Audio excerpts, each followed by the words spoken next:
Welcome back to my YouTube channel. So for today's video, gagawa tayo ng ABG transformation. So medyo kinakabahan ako dito dahil hindi naman ako magaling mag-makeup, pero itatry ko yung best ko. Manghihingi din ako ng tulong sa aking mommy at sa aking mga friends. Siyempre, sasamahan din natin ng Q&A habang nag-aayos tayo. Kasi hindi naman to like tutorial. So yun, nagtanong ako sa Instagram story ko kung may mga questions ba kayo about sa aking rebel side. Hindi ko alam kung rebel talaga yun, pero ito yung mga bagay na hindi ko na-share sa inyo kasi marami ako nakukuhang impression na ay anak ng general, so baka lagi siyang nagpo-follow ng rules. Ayoko lang na yun ang isipin nyo kasi marami tayong i-reveal for today na kinakabahan ako. Let's face it, hindi tayo perfecto, nagkakamali tayo, pero tuloy lang ang laban. At sa mga hindi pala nakakaalam ng ABG, sorry, hindi ko na-explain, ang meaning ng ABG ay Asian Baby Girl. Medyo body ng konti. Hindi konti. Body talaga siya. Okay, first question. Hindi ka na ba nakauwi dahil sa kalasingan? Hindi pa naman nangyari yun at ayoko mangyari yun. Kasi kapag umiinom ako, I make sure na nakakauwi pa rin ako. Parang kahit gaano kadami siguro yung nainom ko, lagi kong minimake sure na uuwi talaga ako sa amin. So ayun, nag-apply muna ako ng moisturizer bago tayo maglagay ng makeup. So ito lang yung gagamitin natin, face blur ng Etude dahil hindi na ako nag-foundation, nabibigatan ako. So, magaganito lang tayo for today. Ay, kay Ate Riza, kung tawag ko pala nakuha to. Parang freebie siya dun sa binili kong nire-recommend niya na mask. Okay, next step is concealer. By the way guys, nakalimutan ko mag-disclaimer. Itong mga kinukwento ko, hindi ko kayo ine-encourage lumabas or mag-sneak out or uminom. Magkukwento lang ako ng mga napagdaanan ko. I-share ko yun sa inyo. Pero, hindi ko kayo ina-encourage na gawin kung ano yung mga nagawa ko, okay? Next question, lumabag sa rules ng club. Wala talaga kami nilalabag na rules. Hindi naman kami ganong klaseng customer. Pupunta lang talaga kami doon to have fun. Clean fun lang. Next, nag-smoke. Hindi ko talaga naiisip na mag-smoke ako ng cigarette. Kasi naaamoy ko pa lang siya. Hindi ko na kaya. I mean, hindi ko siya gusto. Kung may naririnig kayong kuko, anak ko yon si Gabi. Hindi pa siya napuputulan ng kuko, kaya napakaingin ng kuko niya. Pero, ayun, regarding sa smoking, ayoko talaga ng cigarette at hindi ko nakikitang itatry ko siya soon dahil nababahuan ako sa kanya. Nakalimutan ko mag-tint. Patungan ko na lang ng blush on. Nahuli ka na ba dahil tumakas ka? Mamumuo yung concealer. Basic ko nga sa... Ay, di mo ka na masasagot kasi wala ka nun. Pero oo, alam ko yun. Alam mo lang yun. Wala kasi si Bel, hindi ko siya kasama nun. Pero sige, sasagutin natin yan. I-set ko lang tong under eyes ko dahil moody to eh. Kapag gumalaw lang ng konti yung mata ko. Eto guys ha, hindi ako proud dito at hindi ko sinasabing gawin nyo. Pero may nagtanong, so sasagutin lang natin. So, edi na nga. Ewan ko, natatawa na lang kasi ako sa sarili ko kasi ewan ko, kapag may ginagawa kang kalokohan noon, matatawa ka na natin sa sarili mo. Hindi ko siya ginagawa ngayon. Parang para sa akin, okay, naranasan ko na. Parang hindi siya masarap na feeling. So, hindi na natin yun babalikan. Nangyari to, 2018. Nagpaalam naman ako sa pupuntahan ko. Pero meron pa akong isang pupuntahan na hindi ko na pinaalam sa parents ko. Ang nangyari, nakakatawa yung part kung paano kami nahuli kasi umalis na kami dun sa unang place na pinuntahan namin papunta dun sa hindi ko pinaalam na lugar. So, pumunta kami dun sa isang bar. Nakakatawa. Nag-decide pala yung mga kuya ko mag-night out. Sa same bar na pinuntahan ko. So, hay nako! Sinadya talaga yun ng tadhana na magkita kami dun ng mga kuya ko. Punta pa ako CR. Sabi ko, uwi ako ganitong oras kasi hanggang ganitong oras ang pinaalam ko. Pag gano'n ko papunta sa CR, dun yung dalawa kong kuya talaga. As in, not one. Dalawa sila. Nandun yung dalawa kong kuya. Sabi, anong ginagawa mo dito? Sabi, ganun na, wala pa yun, mas nakakatakot. Anong ginagawa mo dito? Sabi nilang ganun. Sino mga kasama mo? Hinanap nila kung sino mga kasama. Kasi papunta pa lang ako CR nun, so ako lang mag-isa. Ang dami nilang pinagbintangang tao noong panahon na yun. Kung sino yung mga kasama ko. So, dun ako nahuli. Ginawa ng kuya ko talagang hinawa. Kuya Robert to ha. Si Kuya Robert hinawakan niya ako dito. Hindi mo kaladkad ba yun? Oo, kaladkad yun. So, kaladkad niya ako palabas sa bar na yun. Habang galit na galit talaga siya kasi nang higpit ng hawak niya dito sa akin. Hindi ko siya masisisi kasi kung meron din ako mas batang kapatid tapos ginawa sa akin yun ako, baka hindi lang yun ang gawin ko. So, hinatak niya ako palabas tapos dun, yun lang naman yung nahuli. After nun, inuwi na nila ako punta sa bahay. Ginising nila yung parents ko at mamaya ako na ikukwento ang mga susunod kaganapan dahil magkaset tayo ng mukha. Next, pinapayagan ka ni Vern mag-club? Opo, hindi naman siya KJ. Pero kasi kapag lumalabas ako, simula nang naging kami ni Vern na, sinasama ko si Vern. Maybe because hindi kasi kami palaging nakakalabas. So, kapag may pagkakataon na lalabas ako, diba, titake mo na yung opportunity na isasama yung boyfriend mo kasi minsan na lang kayo makita, hindi mo pa siya isasama. So, lagi ko siyang sinasama. Tsaka kaibigan niya din naman yung mga friends ko. Pero kung ang mismo tanong mo kung pinapayagan niya ako, yes, pinapayagan niya naman ako. Pinaka natatandaan mo na sobrang nagalit parents mo sa'yo dahil sa inom or gala? Okay. So, dito siguro, seryoso na tayo. Kasi ito talaga ang isa sa tumatak talaga sa buong life ko. May nangyari na ganon kasi umabot ako sa point na ewan ko kung may mga makaka-relate sa akin sa mga strict din yung parents. Alam mo yung minsan gusto mo lang mag-coffee sa labas ng mga 10 PM pero bawal kasi nga strict yung parents. Kunyari may mood ka na gusto mo lang mag-unwind ng mga 2 AM, pahangin ka sa labas, pero bawal kasi strict yung parents. Naiipon yun sa akin na ano ba yan? Pero hindi ko pa kasi yun naintindihan nung time na yun. Sorry, eyeshadow na tayo guys. Ang tumatakbo kasi sa isip ko no na wala naman akong gagawing masama sa labas, magko-coffee lang naman ako, or magki-grill lang naman ako sa labas, bakit bawal? Mag-update naman ako kung saan. Yun yung mga tumatakbo sa isip ko. Umaabot din sa point na sabi ng mga friends ko, hindi ka na namin i-invite kasi hindi ka naman pinapayagan. So parang ako, napupuno siya. Parang hindi ba nila ako pinagkakatiwalaan? Bakit hindi nila ako hinahayaang lumabas? Kilala naman nila yung mga kasama ko. Bakit bawal? Or kaya, bakit pag pinayagan nila ako ngayon, bawal na ako lumabas bukas? Ang daming bakit ganito, bakit ganyan. Kasi ako very outgoing ako. Gusto ko nang nakakamit ng mga bagong tao, gusto ko nakikipag-socialize. Kumbaga, extrovert ako. Dumating sa point na nakakalimutan ko na yung curfew ko. Tapos nangyari yun, 3 nights straight. Doon sobrang nagalit yung parents ko. Parang umuwi ata ako na ng may araw na. Tapos, sobrang galit na galit yung daddy ko. Tapos, doon kami nagkaroon ng confrontation ng buong family ko actually. Talagang gumising sila ng ganun kaaga para lang kausapin ako na, ano ba nangyayari sa'yo?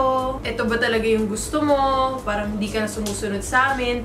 So, dun ako nag-burst. Dun ako umiyak ng sobra. Dun ako talagang sinabi ko sa kanila lahat ng nafe-feel ko. Lahat ng naipon kong nararamdaman sa mga buwan or years na paghihigpit nila sa akin. Dahil nga only girl ako. Naiintindihan ko na. Ngayon ko pa lang siya naiintindihan. Ang nangyayari, ang nagsabi ata nito is si Mommy. Kung ayaw mo sumunod, magsarili ka, umalis ka na lang. So, yun yung ginawa ko. Nung mismong sinabi niya yun, ang sabi ko, okay po.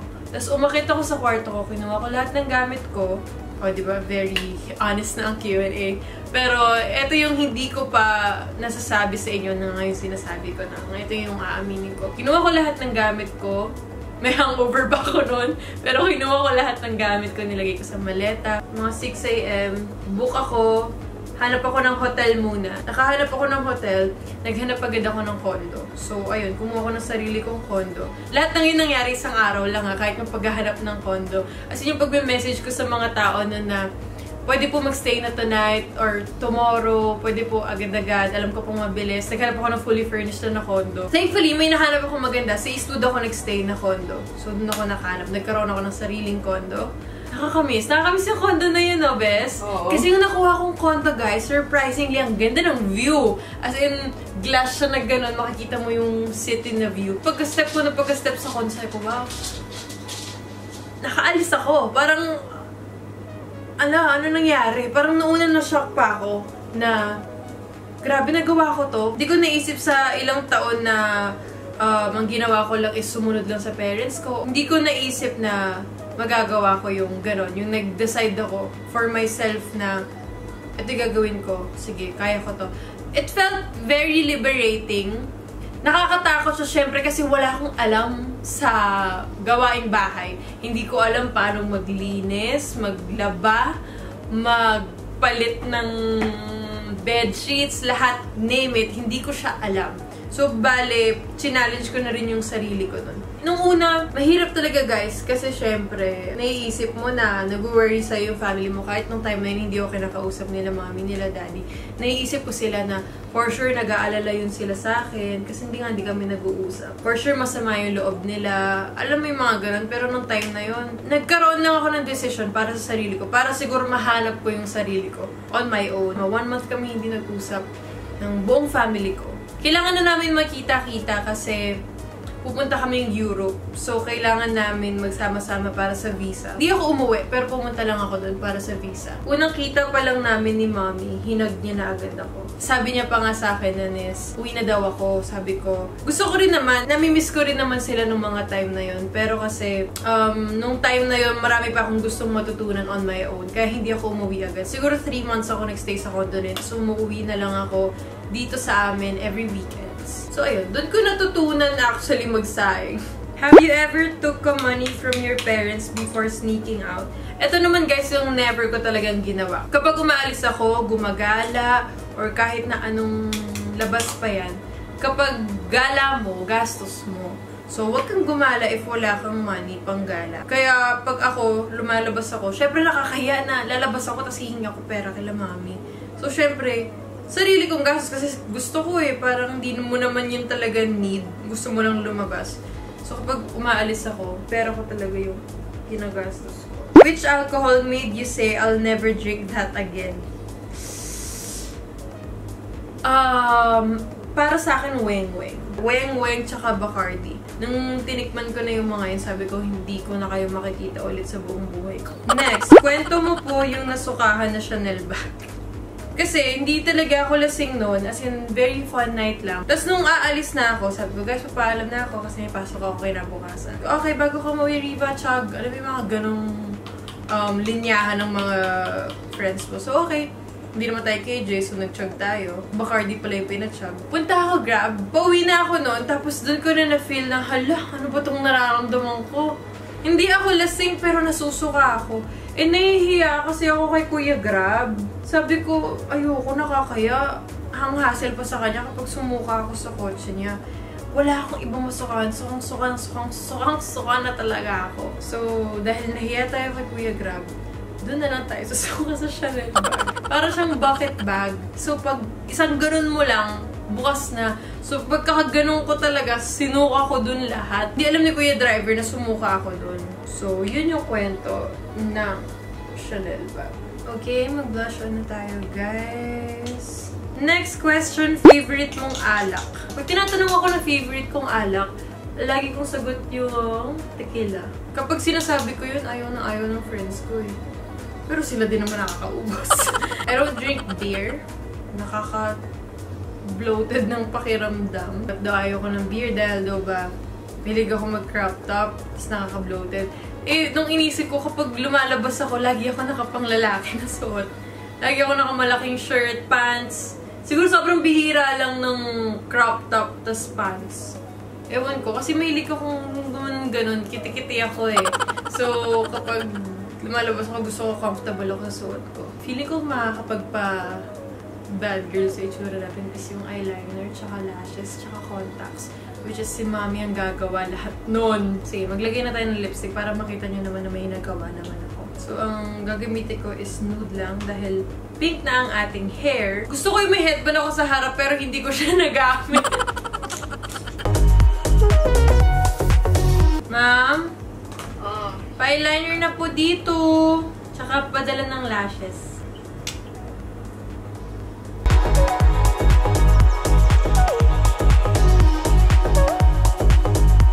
Buti na lang makapal yung kilay ko. Kasi hindi ako sanay magkilay.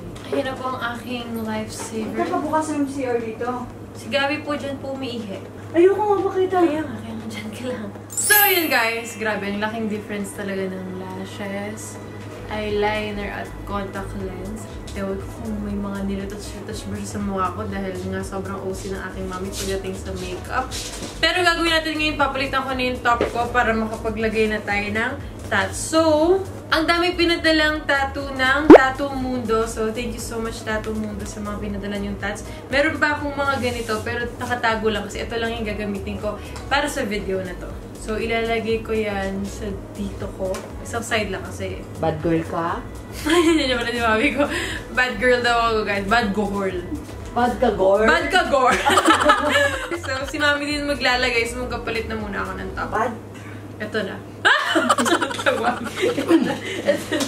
So, yan. Nagpalit na ako, guys. Lalagyan ko ng alcohol yung part ng paglalagyan na ng tats. Wala bang mami dito? Mami. Uy! May hairstylist si Boy. Kukulat ng aking hair look. Si Mami yung aking tattoo artist. Wow! Tatanggalin mo muna yung plastic. Okay. Harap mo dito. Ah, nakaharap siya. Lalaman ko na lang yung totoo pa. Uy! Nilagay mo na? Yes, baby. Okay. Mali ba? Hindi, okay lang. Nagulat lang ako. Wala lang po 1, 2, 3, go. Ah, sorry. Ano pa? Ayan. Pati niya. Ayan. Ayan. Ay, ang ganda. Parang permanent. Parang ayos. Nice! Ang ganda naman ito. Helping hand pala yan. Yes. Diba? Ganda, sis. I love you. Wait lang. If I do it once, I do it again. Add it up, bankroll, euro, peso, add it up. I'm just doing me, everything is on me. Oh, you matter what? Add it up, bankroll, euro, peso, add it up. I'm just doing me, everything is on me. Oh, you matter what? So guys, doon na po nagtatapos ang aking video. Sana po nagustuhan yung aking finished look. At ayun, let me know sa comment section below if may mga suggestions pa kayo kung ano yung gusto nyong gawin kong content. Dahil honestly, nadidrain na talaga ako kung ano yung mga gagawin kong content. Pero ayun, sana nag-enjoy pa rin kayo sa video na to. Naging honest talaga ako sa video na to, kaya sana na-appreciate nyo. Thank you guys so much for watching. Don't forget to subscribe to my YouTube channel. Follow me on my social media accounts. And I'll see you guys soon. Bye-bye! Best patakpan. Kunyari kamay ko. Ah!